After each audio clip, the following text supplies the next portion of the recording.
Hello दोस्तों, जय हिंद। स्वागत है आपका आपके अपने YouTube channel citizen judicial classes में। दोस्तों, मैं एडवोकेट शाह फैजल आज आपके साथ कॉन्स्टिट्यूशन की टेस्ट सीरीज पार्ट 3 स्टार्ट करूंगा। कल मैंने आपसे कॉन्स्टिट्यूशन के 5 सवाल पूछे थे, जिनका उत्तर मैं आज आपको दूंगा और नए सवाल आपसे पूछूंगा। ठीक है दोस्तों, उनके उत्तर आप मुझे कमेंट में दीजिएगा और उनके आंसर में अपनी अगली वीडियो में आपको दूंगा। दोस्तों चलिए दोस्तों शुरू करता हूं। देखिए, मेरी वीडियो शुरू करने से पहले हमेशा की तरह आपसे अपील, मेरी वीडियो को लाइक और सब्सक्राइब कीजिएगा दोस्तों। और मेरा चैनल है प्ले स्टोर पर सिटीजन जुडिशियल क्लासेस, उसे आप डाउनलोड जरूर कर लीजिएगा। वहां पर मैंने लॉ से रिलेटेड अपनी प्रत्येक सब्जेक्ट की लाइव क्लासेस की वीडियोस डाली हैं। फुल वीडियोस हैं प्रत्येक सब्जेक्ट की। बहुत इजी लैंग्वेज में हर सब्जेक्ट को मैंने आराम से समझाया है दोस्तों, चाहे वो बीएनएस हो, बीएनएसएस हो, बीएसए हो, कॉन्स्टिट्यूशन हो, टीपीए, कॉन्ट्रैक्ट या हिंदू लॉ, मुस्लिम लॉ, सब सब्जेक्ट के पीडीएफ नोट्स भी डाल रखे हैं, जिससे आपको बहुत फायदा होगा। दोस्तों चलिए अपनी वीडियो पे आता हूँ। कल मैंने आपसे फर्स्ट क्वेश्चन पूछा था, मंत्री परिषद किसके प्रति उत्तरदायी होती है? तो आर्टिकल 75 क्लॉज 3 में कहा गया है मंत्री परिषद लोकसभा के प्रति उत्तरदायी होती है। और आर्टिकल 164 क्लॉज 2 में कहा गया है राज्य की मंत्रिपरिषद राज्य की विधानसभा के प्रति उत्तरदायी होती है। जैसे केंद्र की मंत्रिपरिषद लोकसभा के प्रति उत्तरदायी होती है, ऐसे ही राज्य की मंत्रिपरिषद भी राज्य की विधानसभा के प्रति उत्तरदायी होती है। आर्टिकल 164 क्लॉज 2 में यही बताया गया है। अगला क्वेश्चन देखिएगा, मैंने आपसे पूछा था भारत के अटॉर्नी जनरल कौन है और अटॉर्नी जनरल का उल्लेख कौन से आर्टिकल में कर रखा है?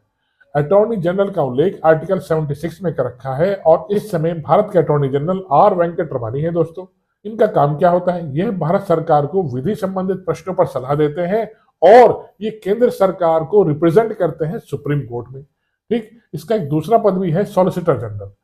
भारत के सॉलिसिटर जनरल जो तुषार मेहता है, ये आर वेंकट रमणी यानी कि अटॉर्नी जनरल की हेल्प करने के लिए है। सॉलिसिटर जनरल का उल्लेख संविधान में कहीं नहीं है, सिर्फ अटॉर्नी जनरल का उल्लेख है। दोस्तों इसी तरीके से मैंने आपसे पूछा था राज्य का महाधिवक्ता, राज्य के महाधिवक्ता का उल्लेख यानी कि एडवोकेट जनरल का उल्लेख आर्टिकल 165 में कर रखा है। ये राज्य को रिप्रेजेंट करता है हाई कोर्ट। अगले क्वेश्चन पे आते हैं। अगला क्वेश्चन मैंने आपसे पूछा था पर्सनल बिल, निजी विधेयक क्या होता है और इसका उल्लेख कहां दे रखा है? निजी विधेयक, पर्सनल बिल का उल्लेख आर्टिकल 78 क्लॉज 3 में दे रखा है। अब देखिए, निजी विधेयक होता क्या है? निजी विधेयक कहते हैं जब कोई बिल किसी मंत्री द्वारा संसद के समक्ष रखा जाता है, गृह मंत्री, विदेश मंत्री, रक्षा मंत्री, वित्त मंत्री द्वारा रखा जाता है, उसे कहते हैं सरकारी बिल।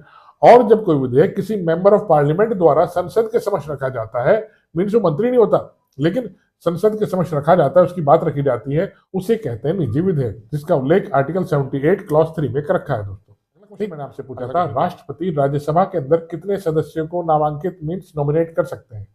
राष्ट्रपति राज्यसभा के अंदर 12 सदस्यों को नॉमिनेट करते हैं। दोस्तों राज्यसभा में कितने व्यक्ति बैठते हैं मीन्स एमपी कितने होते हैं? 250, 250 में से 238 एमपी होते हैं जो चुने जाते हैं और 12 सदस्यों को राष्ट्रपति नॉमिनेट करते हैं। इसका उल्लेख आर्टिकल 80 में दे रखा है।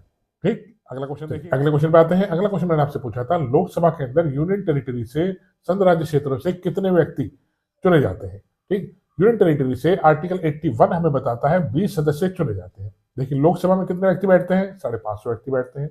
530 सदस्य चुने जाते हैं राज्यों से, ठीक, और 20 व्यक्ति चुने जाते हैं यूनियन टेरिटरीज से। दोस्तों इस तरह से टोटल 550 सदस्य लोकसभा में बैठ सकते हैं। फिलहाल स्ट्रेंथ हमारी 545 की है। दोस्तों ये मैंने 5 क्वेश्चन का उत्तर आपको सेकंड वीडियो के दिए हैं।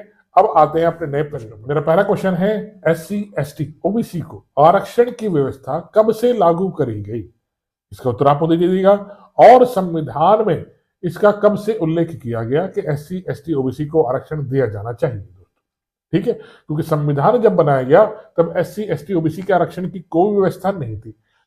शिक्षण संस्थाओं में आरक्षण की व्यवस्था और नौकरी में आरक्षण की व्यवस्था का उल्लेख कब से किया गया है संविधान के अंदर और कौन से आर्टिकल में इसको दे रखा है? अगले क्वेश्चन पे आते हैं।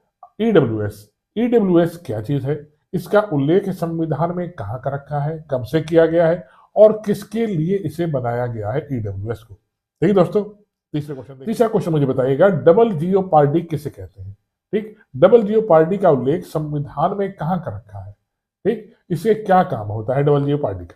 प्रिवेंटिव डिटेंशन का उल्लेख संविधान के किस आर्टिकल में कर रखा है? निवारक निरोध विधियों का उल्लेख संविधान के किस अनुच्छेद में है?